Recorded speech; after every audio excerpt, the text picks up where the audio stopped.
Dialah satu-satunya wanita yang disebut langsung dalam Al-Quran akan masuk neraka, sosok paling kejam sepanjang sejarah manusia, di masa lalu dan masa depan. Kaya raya, kuat, berpengaruh, tapi semua itu tak mampu menyelamatkannya dari murka Allah. Inilah kisah nyata tentang seorang wanita terkutuk, yang bahkan iblis pun gentar padanya. Lalu siapakah dia? Mengapa Allah sendiri yang mengutuknya selamanya?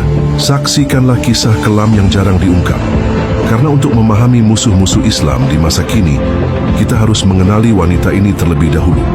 Dialah pelopor dari tipu daya yang hingga hari ini masih dipakai oleh para penentang Islam.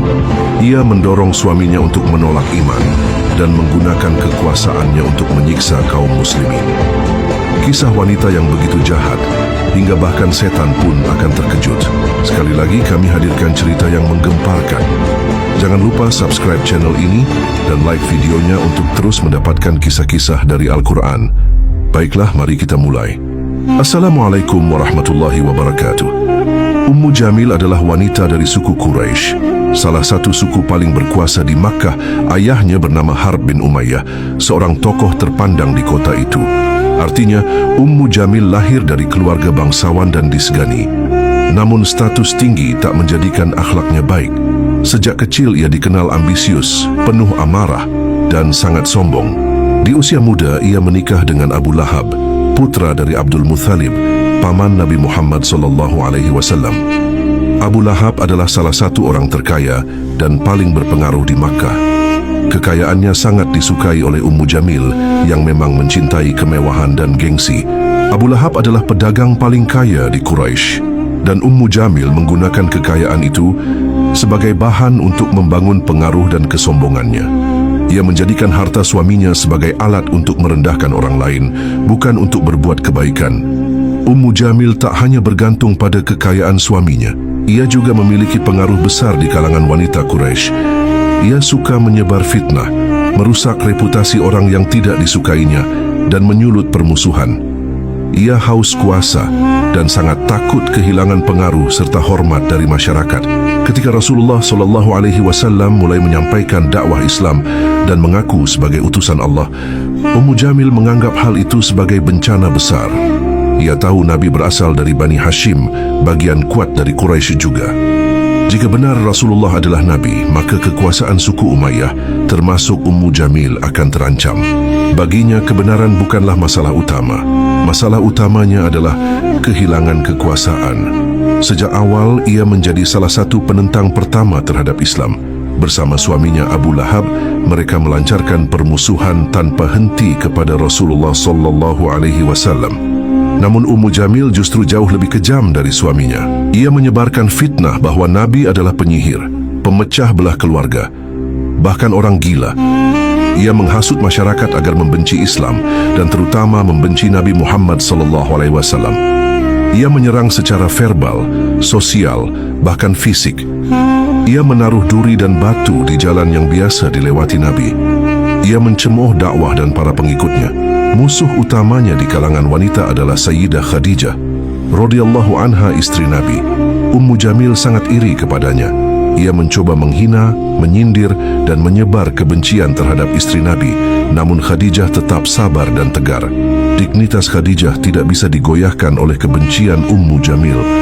Fitnah dan kekerasan bukan hanya dilakukan dengan kata-kata. Ummu Jamil ikut mendorong boikot sosial dan ekonomi terhadap kaum muslimin selama 3 tahun. Mereka tidak diizinkan berdagang, menikah, atau bersosialisasi dengan masyarakat Quraisy. Tujuannya membuat muslimin menyerah. Namun dakwah Islam justru makin berkembang. Ummu Jamil semakin marah dan mulai berencana untuk membunuh Nabi. Puncak kebencian ini dijawab langsung oleh Allah lewat wahyu, surah Al-Lahab. Bismillahirrahmanirrahim. Binasalah kedua tangan Abu Lahab dan sesungguhnya dia akan binasa. Tidaklah berguna baginya hartanya dan apa yang ia usahakan. Kelak dia akan masuk ke dalam api yang bergejolak. Dan begitu pula istrinya, pembawa kayu bakar. Di lehernya ada tali dari sabut yang dipintal. Surah Al-Lahab. Surah ini menjadi vonis abadi untuk Abu Lahab dan Ummu Jamil. Istilah pembawa kayu bakar memiliki dua makna. Secara harfiah, ia membawa duri untuk melukai Nabi, dan secara metafora ia adalah penyulut fitnah dan kerusakan di tengah masyarakat. Setelah surah ini turun, Ummu Jamil sangat marah. Ia membawa batu besar ke Masjidil Haram berniat membunuh Nabi. Namun saat ia tiba, Nabi sedang duduk di sana bersama Abu Bakar radhiyallahu anhu. Allah membuat Ummu Jamil tidak bisa melihat Nabi sama sekali. Ia hanya melihat Abu Bakar dan bertanya, "Mana temanmu itu? Aku akan mencelakainya." Padahal Nabi ada tepat di depannya. Ia melempar batu sembarangan dan pergi dengan marah.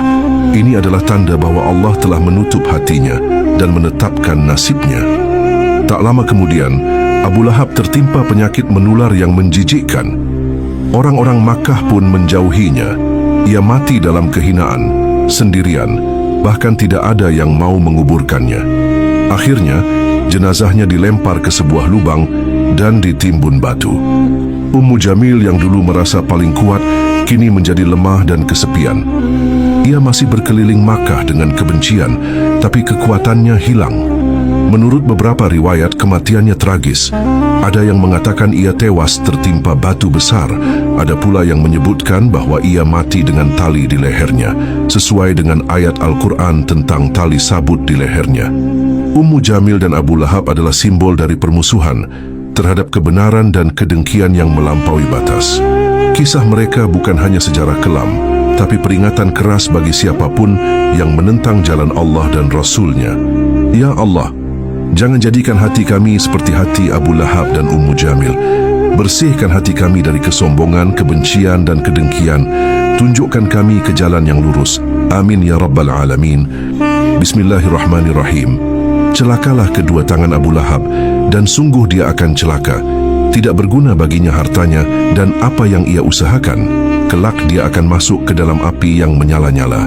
Dan juga istrinya, pembawa kayu bakar. Di lehernya ada tali dari sabut yang dipintal. Jangan lupa subscribe channel ini dan like videonya untuk terus mendukung kami menyebarkan kisah-kisah Islam yang penuh hikmah. Wassalamualaikum warahmatullahi wabarakatuh.